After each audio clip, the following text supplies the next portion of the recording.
नमस्कार दर्शक बंधु आज क्षुद्र भिडियो आपण मानक स्वागत। दर्शक बंधु कौन आपण जीवन में चारिपटू धन आसवा बंद हो जाइछि? आपणकर व्यापार ठीक रे चलु नहीं? आपण को आपण मन मुताबक चाकरीटीए प्राप्त हेउनाही? आपण निज जीवन में बहुत बड़ समस्या रे फसी जाइछंती? आपणकर शरीर सबुबेले खराब रहुअछि कि? तेबे आज भिडियोटी को आपण माने निश्चित भाव में शेष पर्यंत देखंतु। यही वीडियो रे मु आपण मानको लवंग सहित जड़ित किछि तंत्रोक्त प्रयोग विषय रे बताइबा पई जाउछि, जहाँकि यह एक चमत्कारी एवं सरल उपाय अटे। यही उपायटी को जदि आपण शनिवार दिन 2 ରୁ 4 मिनिट बाहर करी दियंती तेबे आगामी 1 मास मध्यरे आपणक जीवनर समस्त समस्यार अंत होइजिब एवं धनजनित समस्या सबुदिन पई दूर होइजिब। आपण माने निज जीवन रे जेउ भी कार्य को हाथ को नेबे सेथिरे आपणको सफलता प्राप्ति हेब। आमर तंत्रशास्त्र एवं ज्योतिष शास्त्र रे लवंग को बहुत अधिक महत्व दिया जाइछि। एमिति मध्य मान्यता अछि लवंगर उपायटी को जदि सठिक विधि मुताबक करा जाई थाए तेबे से उपायटी केबे हेले भी वृथा जाई न थाए। लवंगटी को बहुत बड़ पूजारे मध्य व्यवहार करा जाई थाए।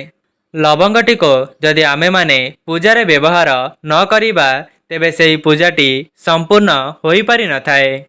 लवंगटी आपणक शरीर पई बहुत हितकारी होई थाए एवं ज्योतिष शास्त्र रे लवंग को बहुत अधिक मान्यता दिया जाइछि।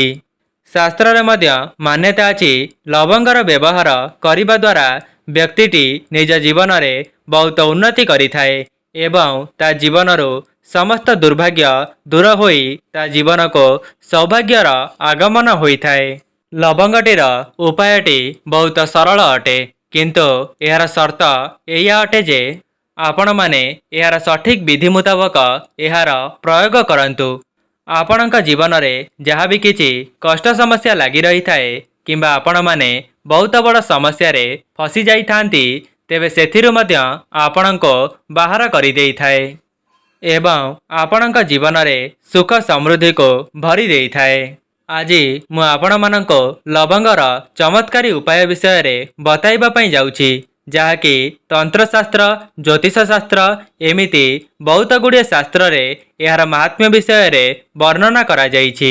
आज्ञा हाँ दर्शक बंधु, आज जो उपायटी आपण मानंको कहिबी यह अत्यंत सरल उपाय अटे। मात्र ए उपायटी करिबा परे आपणक जीवन रे जहाँ भी किछि कष्ट समस्या लगी अछि ता संगे संगे दूर होइजिब एवं आपणकर जहाँ भी किछि मनस्कामना अछि से सब मध्य पूर्ण होइजिब। जदि आपणक जीवन को धन आसीबार मार्ग बंद हो जाइछि तेबे थरे मात्र ए उपायटी को परीक्षा करी देखंतु। एहा आम धर्मशास्त्र रे मध्य उल्लेख करा जाइछि। ए उपायटी जेउ भी व्यक्ति थरे मात्र ता जीवन रे करि नेइछि ता आड़को बहुत सारा धन आकर्षित होई आसी थाए। जदि आपण माने निज मन मुताबक चाकरीटीए खोजुथिले तेबे उपायटी करिबा द्वारा आपणकर मन मुताबक चाकरी मध्य आपणको प्राप्त होइजिब। एहा सहित आपणकर जदि कोनोसी व्यापार बंद होई जाइतिला तेबे सेथिरे मध्य आपणको किछि शुभ फल देखिबा पई मिलिब।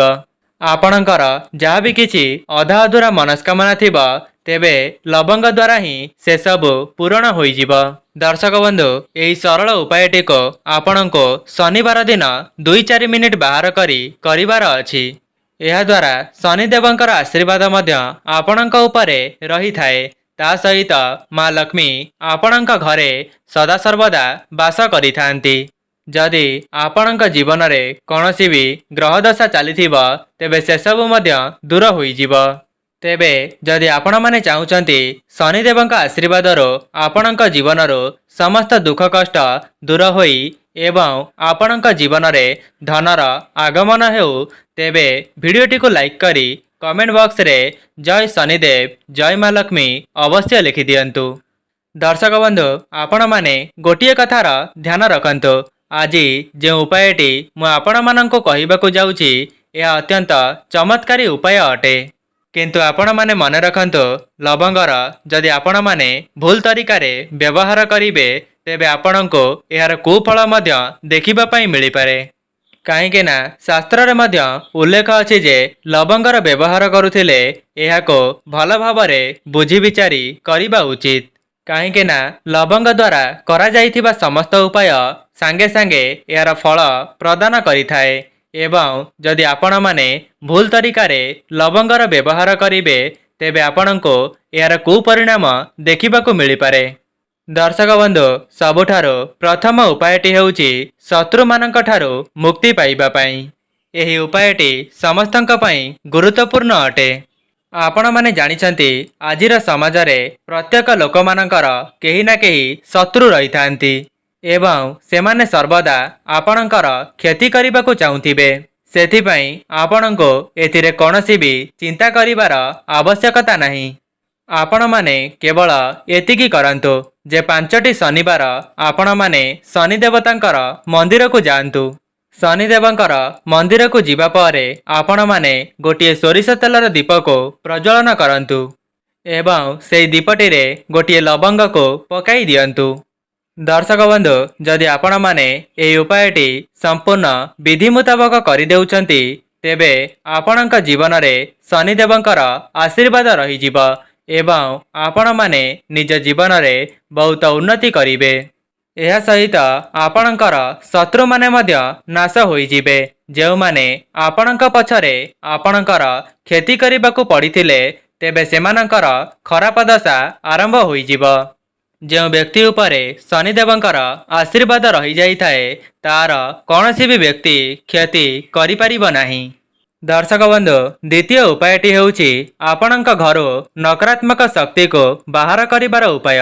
जदि आपणक घरे नकारात्मक शक्तिर भय रही अछि किंबा कला जादूर किछि भय रही अछि एवं आपणको लागुची कौनसी व्यक्ति आपणक घर उपरे गुणीगारिडी करिछि एवं आपणक घरर सदस्य माने उन्नति करि पारु नाहंती सेथिपई आपण माने बहुत बड़ समस्या रे फसी जाइछंती एवं व्यस्त विव्रत मध्य अछंती।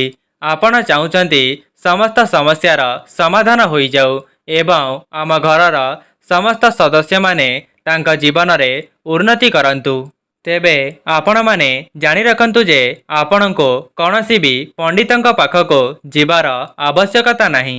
आपण माने केवल कुहा जाउथिबा उपाय गुड़िको थरे मात्र परीक्षा करी देखंतु देखिबे आपणक जीवनर समस्त समस्यार अंत होई जिवो। एही साधारण उपायटी को आपणको शनिवार दिन संध्या समय रे करिवार अछि। आपण माने गोटिए माटीर पात्र नियंतु नचेत पितलर कौनसी पात्र नियंतु किंतु ध्यान रखिबे कौनसी भी लुहा जातीय पात्र को नेबे नहीं। तापरे आपण 11टी लवंग 5टी कर्पूर एवं 2टी अलैच को भल भावरे जलाई दियंतु। तापरे सेही धुआं को आपणक घरर चतुर्पार्श्वरे बुलाई आणंतु देखिबे आपणक घरो समस्त प्रकारर नकारात्मक शक्ति दूर होई जिवो एवं सेही जिनिस गुड़िक भल भावरे जली जिबा परे आपण माने सेही पाउंस गुड़िको कौनसी भी डबारे भर्ती करी रखी दियंतु। एहा परे आपण माने कौनसी भी एक माटी पात्र रे जल को पूर्ण करी सेही जल रे एही पाउंस को पकाई आपणक घरर मुख्य द्वार सामना रे सिंचन करंतु। जदि आपण माने केवल एतिकी करिनेबे आपणक घरे जहा भी किछि नकारात्मक शक्ति भरी होई रहिथिबा तेबे ताहा तुरंत ही दूर होई जिवो एवं शनिदेवंकर आशीर्वादरो आपणक घरर उन्नति हेबो। तृतीय उपायटी हेउछि एही उपायटी को करिबा द्वारा आपणक जीवनरो समस्त समस्यारो मुक्ति मिली जिवो। जदि आपण माने कौनसी गोटिए बड़ रोगरे पड़ी जाइथिले जेते टंका खर्च करिले मध्य सेथिरु आपणको मुक्ति मिलु नथिला तेबे आपण माने जानि रखंतु जे एथिरु केवल आपणको महादेव ही साहाय्य करि परिबे। जदि आपण माने लवंगर ए उपायटी करि दियंती तेबे महादेवंकर आशीर्वाद आपणक परिवार उपरे सदा सर्वदा रहिबो। दर्शक बंधु ए उपायटी करिबाकू हेले आपणको 5टी सोमवार शिव मंदिर को जीवार अछि एवं आपण माने एही 5टी सोमवार तामसिक भोजन करिबे नाही। दर्शक बंधु ଏହି ପୂଜାଟିକୁ गोटे प्रकारर तपस्या भावरे माना जाइथाए। ଏହି ଉପାୟଟିକୁ ଯେଉଁ ବି ବ୍ୟକ୍ତି ତା ଜୀବନରେ କରିଥାଏ ତା ଜୀବନରୁ ସମସ୍ତ ସମସ୍ୟା ଦୂର ହେବା ସହିତ ତାର କୌଣସି ପ୍ରକାରର ଅସୁବିଧା ରହିନଥାଏ।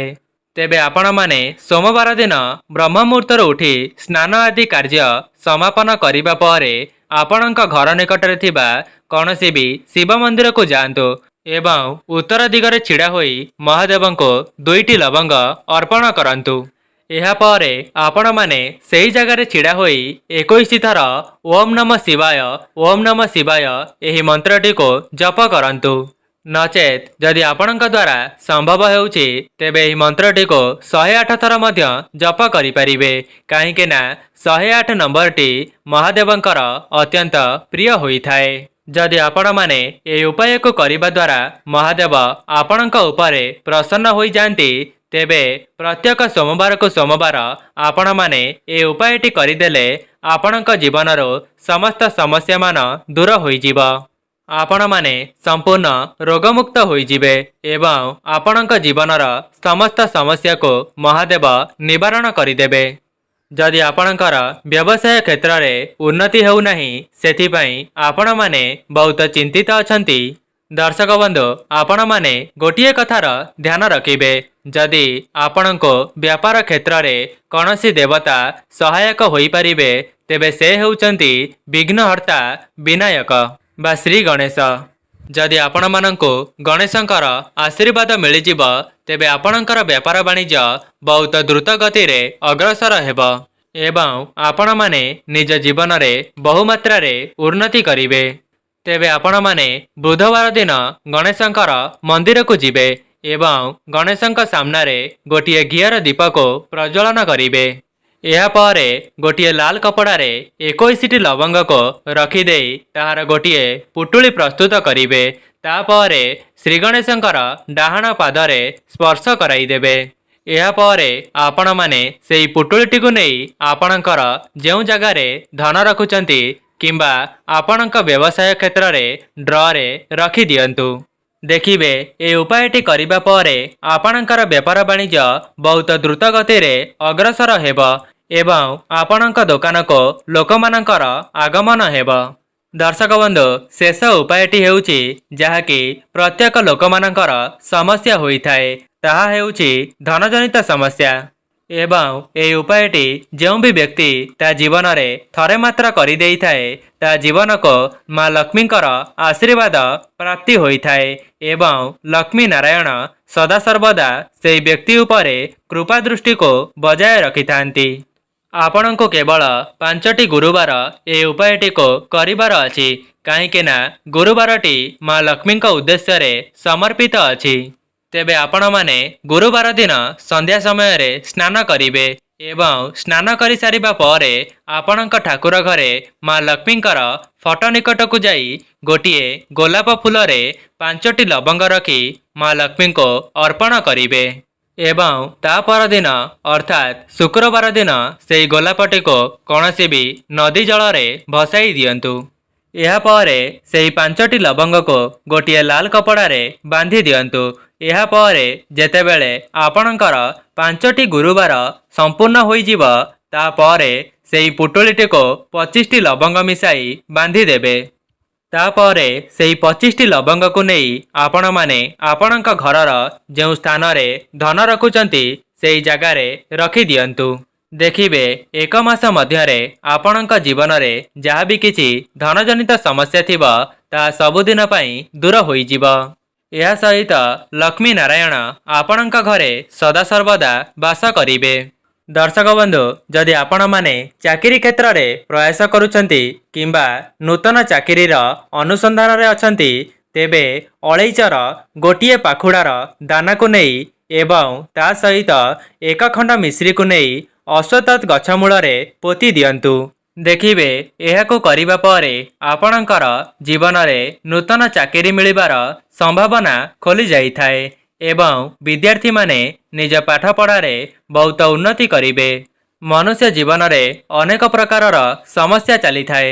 ଯଦି ଆପଣମାନେ ନିଜ ଜୀବନରୁ ସମସ୍ୟାଗୁଡ଼ିକୁ ଦୂର କରିବା ପାଇଁ ଚାହୁଁଛନ୍ତି ତେବେ କୌଣସି ଏକ ମଙ୍ଗଳବାରରେ ହନୁମାନଙ୍କ ନିକଟକୁ ଯାଇ ତାଙ୍କ ଆଗରେ ଗୋଟିଏ ସୋରିଷ ତେଲର ଦୀପକୁ ପ୍ରଜ୍ୱଳନ କରିବେ ଏବଂ ସେହି ଦୀପଟିରେ 2ଟି ଲବଙ୍ଗକୁ ପକାଇ ଦେଇ ଆପଣଙ୍କ ମନର ଯାହା ବି କିଛି ମନସ୍କାମନା ଅଛି ହନୁମାନଙ୍କ ନିକଟରେ ଜଣାଇ ଦେଇ ନିଜ ଘରକୁ ଚାଲି ଆସିବେ।